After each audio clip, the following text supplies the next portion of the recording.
Thank you. Thank you.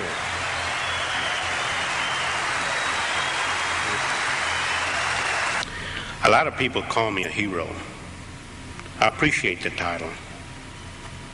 But the real heroes are the ones that gave their life for this country. If you Google the craziest war story of all time, the story I'm going to tell today always pops up as the #1. But before we get into today's story, if you're a fan of the strange, dark, and mysterious delivered in story format, then you come to the right channel because that's all we do and we upload 3 or 4 times every week. Alright, let's get into today's story. Born in South Texas in 1935, Roy Benavidez was orphaned as a young child and sent to live with his uncle. As a young teen, he had to drop out of school to work in the beet and cotton fields just to help support his family. When he turned 18, he decided he wanted to get away from his hometown and do something bigger with his life, and so he enlisted in the Army, and shortly after that he went to airborne school and then was assigned to the very famous 82nd Airborne Division. In October of 1964, Roy was a part of the first 125,000 Americans sent to Vietnam. While on a classified operation that required Roy to dress up as an enemy combatant, he stepped on a landmine in the middle of the jungle and nobody else was with him, so he's totally stranded. But fortunately, a squad of US Marines came upon him, but from what he was wearing, they assumed he was an enemy soldier, and so they almost walked past him, but someone thought to just flip him over and see who he was, and they discovered he was American, and he had American dog tags on. And so he was evacuated from Vietnam and sent to an American hospital, and there, a doctor would tell him that he had a serious spinal injury and that it was unlikely he would ever walk again. And Roy's first reaction was, please don't discharge me from the Army. Because for Roy, the Army was his life. It was all he had. He was incredibly proud of it. And he desperately wanted to go back to Vietnam. And so he pleaded with the doctors and the nurses, please let me have some time to try to regain my strength in my legs so that I don't get medically discharged. And so they said, look, you're going to get medically retired if you aren't walking within the year. And so every night when his doctors and nurses would leave, he would fall out of his bed and then drag himself across the ground to the wall, and then he'd pull himself up and try to put weight on his legs and attempt to build strength back up and retrain himself how to walk. And after 6 months of doing this every night, he did literally reteach himself how to walk. He built up strength in his legs, and his doctors and nurses, they're watching this transformation during the day, but they're not seeing him at night. And they're telling him, this is a miracle. We've never seen this before. We've never seen someone recover so quickly. And Roy just stayed quiet because he wanted to make sure he was allowed to keep doing that every night. And so finally, after those 6 months, his doctors and nurses agreed that, yep, he's good. He can stay in the Army. But the Army said they wanted him to take a desk job because he had already been so badly wounded in combat. And Roy didn't want that. He pleaded with them to let him go back to the 82nd, but they said, no, we're not going to risk you getting hurt again. And so he was sent to North Carolina for his desk job, and as soon as he got there, he began training like a maniac every minute of every day, trying to get in the best shape of his life, because his plan in his head was once he got there, he would try out for Special Forces. He would try to become an Army Green Beret, which is the premier combat unit in the Army. It's one of the hardest ones to get into, and their training program is in North Carolina. And so after a few months, he was in amazing shape, and he asked his superiors, can I go try out to be a Green Beret? And they're like, I can't believe you're even walking, but you know what? You've come this far, you can go try out. And just a couple of months later, Roy Benavidez was a Green Beret. A year later, in 1968, so 4 years after Roy was nearly killed by that landmine, he was sent back to Vietnam for his second combat tour. And as soon as he got there, the fighting was very intense. On May 2nd of that year, Roy had a day off, and he was spending his day off at a church service inside of their wooden shack they had built on their base. And while he was in there listening to the chaplain, he heard a radio call come out from the communications table that was just outside of the shack he was in, and it sounded like someone was in trouble. And so he ran outside to listen to the radio, and what he heard was this very desperate call from someone yelling into the radio, get us out of here. And in the background of this radio call is just a constant barrage of gunfire. The call for help came from a 12-man Army Special Forces team that had been ambushed by an entire North Vietnamese Army infantry battalion. To put that in perspective, that is 12 Special Forces members, of which many of them Roy knew personally, in the middle of the jungle, where on all 4 sides there are over 1,000 enemy combatants. As Roy is hearing this distressing transmission come across the radio, he hears overhead the sound of incoming helicopters. And he looks and he sees there's 3 birds that are coming towards their base. And so he runs over to the landing zone to greet the helicopters as they come in. And he can see as they're landing, they are all completely covered in bullet holes. And as soon as they touch down, Roy runs up to one of the door gunners, which is this 19-year-old kid, and he looks kind of dazed. And Roy asks him, what's going on? Where'd you guys just come from? Were you out there at that ambush site? Do you know what's going on with that 12-man team? And the door gunner just collapses into Roy's arms and dies. He had been shot up. These 3 helicopters had attempted previously to fly into the jungle and save that 12-man team, but they had been shot off and had been unsuccessful. Roy helped get the dead door gunner out of the helo, and then he turned to the pilot of this helo where the door gunner was, and he asked him, are you going to go back out there and try to save those guys? And the pilot was obviously so distraught about the death of his door gunner, and also the fact that there are 12 men out there that they could not rescue, that he's chomping at the bit. He wants to go back out there. And Roy immediately volunteers, hops in the helo, and they head out to go rescue this 12-man team. So not only are there only 2 of them, but Roy was so eager to volunteer himself, he forgot his gun. So all he had on him was his knife and some medical supplies. But nonetheless, the pilot just keeps flying towards the ambush site, which was in Cambodia. It was this really dense stretch of jungle. And as they got closer and closer, gunfire started coming out of the jungle towards the helicopter. And so the pilot had to do this kind of constant zigzagging just to avoid getting shot down. And so as they're zigzagging, they notice there's some smoke coming out of the jungle. And it was very clear that this 12-man team is trying to signal to the helo, here we are, come get us, because they can hear the helicopters coming in. And so the pilot tried to fly down and get as close as he could, but anytime he got even marginally close to this team, the rate of fire would pick up so dramatically that the helo was just about to get shot down. And so the pilot began to turn away, and he told Roy, we can't get any closer, we're going to have to get more people in here. And Roy just tells him, no, get as low as you can, and I will jump out into the jungle. And the pilot turns to him and he's like, you can't do that, you're going to get killed. And Roy somehow convinces this pilot that he alone, without a gun, is totally competent. Just put me down in that jungle and everything's going to be just fine. And so the pilot said, okay, and he lowered right over the canopy of this jungle, about 100 yards away from where this 12-man team is trapped. And without any hesitation, Roy just leaps off the helicopter into the jungle. Now, you gotta understand that where he was jumping was where the enemy was. He was literally jumping, no parachute, no gun, no anything, just crashing through the canopy onto the jungle floor, where he'll definitely be surrounded by enemy combatants. And so he plummets through the canopy, he smashes onto the ground, he pops up and just starts running through the jungle with enemies on either side of him towards the 12-man down team. And the enemy was so surprised to just see this American running through the middle of the jungle by himself with no weapon that they hesitated for a minute and they didn't open fire on him. But when they did open fire, Roy got shot in the face, in the back of the head, in the leg. They threw a grenade that detonated in his back and sent shrapnel into him, but none of it stopped Roy. He just kept on running until he made it to this downed 12-man team. And when he got to them, they were in terrible shape. They were doing their best to stay behind some trees, but rounds were coming in from all directions, and 4 of them were already dead, and the others that were still alive were critically wounded. In fact, one of the most able-bodied of the surviving 12 had been shot in the head and was missing an eye and could barely see out of the other one, and so he's fighting to stay conscious, and he's generally trying to shoot in one direction, but I mean, that's their best guy at this point, to give you a state of how they were doing. But Roy ran up to this guy, he pulled him down, he gave him a shot of morphine in the arm,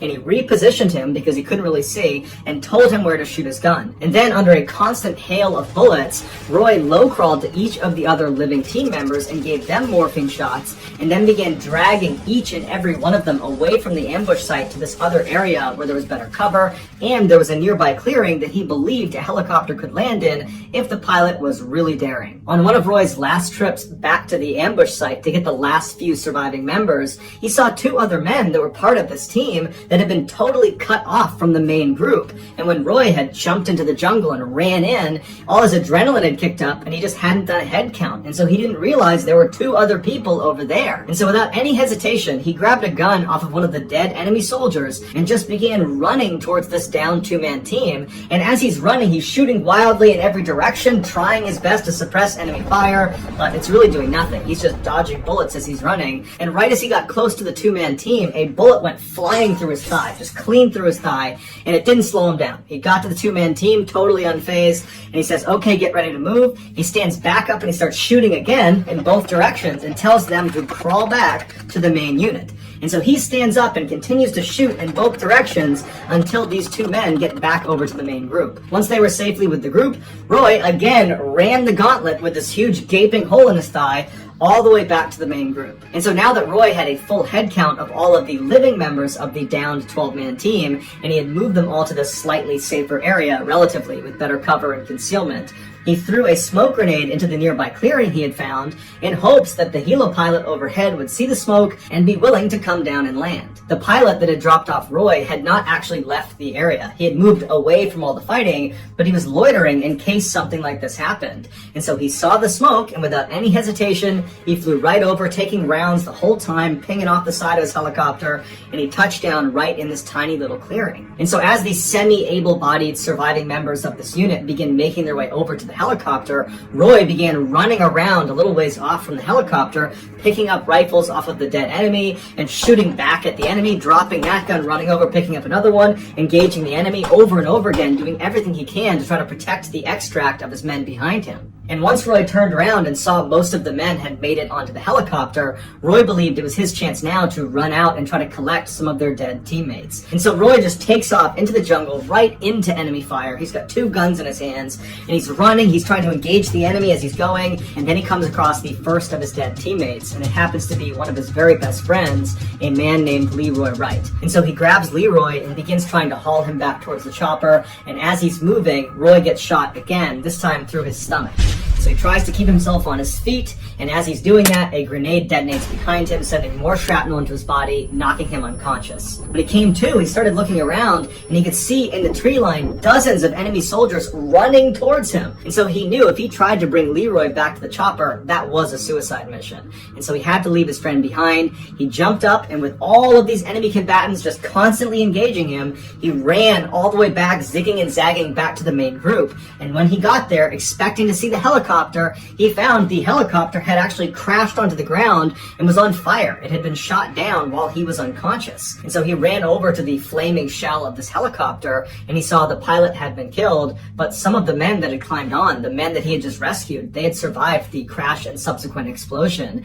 And so Roy just leaps into the burning vehicle and starts throwing these survivors out. And then he leapt back out, he picked up a gun, continued to engage the enemy, and then began picking up these wounded men and dragging them even farther away to another area that was safely away from this crash site, because he knew if he didn't get all these people away from the crash site, pretty soon mortars are going to come raining down on this area, because their enemy is going to want to kill any of the people that are going to try to rescue the people that were on the helicopter. And so Roy finally gets all of the survivors over to this new area, and he's looking around, and he can see there are still hundreds of enemy fighters that are not that far away from them, just constantly engaging them. And Roy's doing his best to grab guns off the ground and shoot the enemy, but there's just too many of them. And he's looking around at his team, and everybody's on the brink of death. And so is Roy. He's just functioning on adrenaline at this point, and he thinks to himself, the only way we can get out of this is if we call in what's called a danger close airstrike. So what you need to understand about how airstrikes work in a combat zone is there's someone called a controller that is on the ground directing the aircraft overhead. They're the ones effectively telling the plane where to shoot. And so a danger close airstrike is when the controller tells the aircraft overhead, I want you to drop a bomb right here, giving them the grid coordinates, but where they're telling them to drop is basically in the same position where the controller is. And you'd only do it if you're being overrun. It's a way to ensure your enemy gets taken out, even if that means taking yourself out. Now, the goal of the controller is not to drop the bomb on themselves or their team. The goal of the controller is to get that airstrike as close as you can to your position without killing you. And so Roy, who's physically wrecked, he's getting shot at, he's got bullet holes all over him, it's totally chaotic.